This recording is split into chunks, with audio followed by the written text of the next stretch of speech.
नमस्कार, मैं नीलम हेमांग शाह आप और आपके परिवार को इस होली पर्व पर अपनी शुभकामनाएं देती हूँ।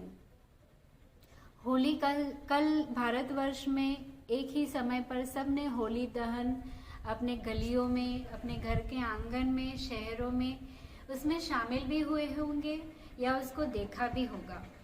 होली दहन में क्या करते हैं ये तो सबको पता है और उसके पीछे की प्रहलाद और होलिका की कहानी से भी सब वाकिफ ही होंगे। पर आज हम जानते हैं कुछ ऐसी बातें जो शायद मुझे पता चली, जो पहले किसी पुस्तक में मैंने नहीं पढ़ी। वो है होली दहन का स्वास्थ्य का नज़रिया।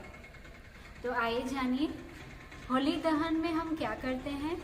तो जो गोबर के उपले होते हैं, दैट इज काउ डंग के बॉल्स या केक्स जो होते हैं, उसको हम डालकर आग प्रज्वलित करते हैं। उसमें गाय का घी हम होम में डालते हैं, ना कि कोई लकड़ी, पेपर या प्लास्टिक।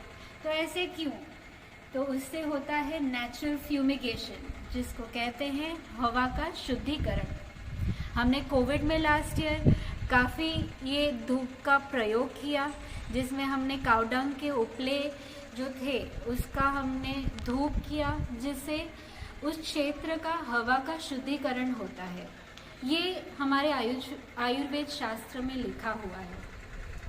और क्या करते हैं होली दहन, पहले आग प्रज्वलित करके फिर उसके 3 प्रदक्षिणा देते हैं। उसका मतलब उससे हमारे जो मन के विकार होते हैं, जैसे मान, लोभ, फिर क्रोध, फिर माया, ये सब जो मन के विकार जो नेगेटिव्स होते हैं, उसका हम वो ईविल का हम दहन कर देते हैं। तो उससे क्या होता है, हमारी मानसिक peace, that is mental health बढ़ता है।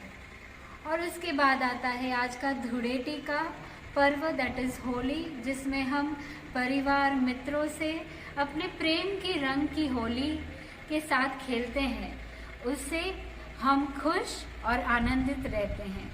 तो ये होली और होली का दहन, अगर हम इस साइंटिफिक रीज़न से आज के बाद उसको मनाने लगे, तो सोचो हमारा पूरा ये त्यौहार कितना पवित्र, शुद्ध, फिजिकली और मेंटली हेल्थ सहित हम इसको मना पाएंगे। और एक बात ज़रूर, मेरी एक रिक्वेस्ट है कि आप जो भी आपके आसपास के आयुर्वेद जो वैद्य होते हैं, डॉक्टर्स होते हैं, उनसे ज़रूर मिलिए। अपनी बॉडी कॉन्स्टिट्यूशन, जो आपकी बॉडी की प्रकृति है, फिर दिनचर्या, ऋतुचर्या, उसके बारे में जानें। अब ऋतुचर्या तो ये अभी कौन सी होली में जो है वो है वसंत ऋतु। उससे पहले थी हेमंत ऋतु, जिसमें हमको सर्दी, खांसी, ये सब के विकार होते थे। तो इस विकारों को निकालने के लिए ये वसंत ऋतु है। इसमें हमको गर्मी आई ये सोचकर ठंडा पानी, मतलब फ्रिज का ठंडा पानी, बर्फ, आइसक्रीम, वाटरमेलन, अलग अलग टाइप के वाटरमेलन्स नहीं खाने चाहिए, क्योंकि जो हेमंत ऋतु में हमारे अंदर जो कफ भरा हुआ है उसको निकलने का ये नेचर हमको ये एक अवसर देता है।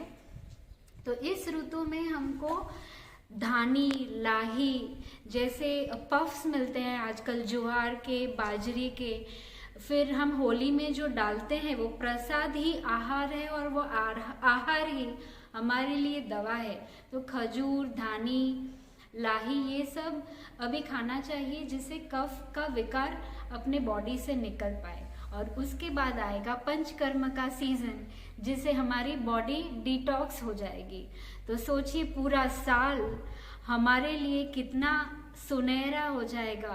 तो ये होली का अवसर सिर्फ रंगों से रंगने के लिए नहीं, लेकिन हमारे पूरे वर्ष, अपना पूरा ईयर को अच्छा मनाने के लिए आता है।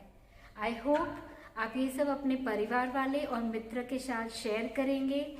ये बात शायद आपने कभी नहीं जानी होगी, और ये अब जानकर आपको बहुत अच्छा लगा होगा। Bye and a very happy Holi again.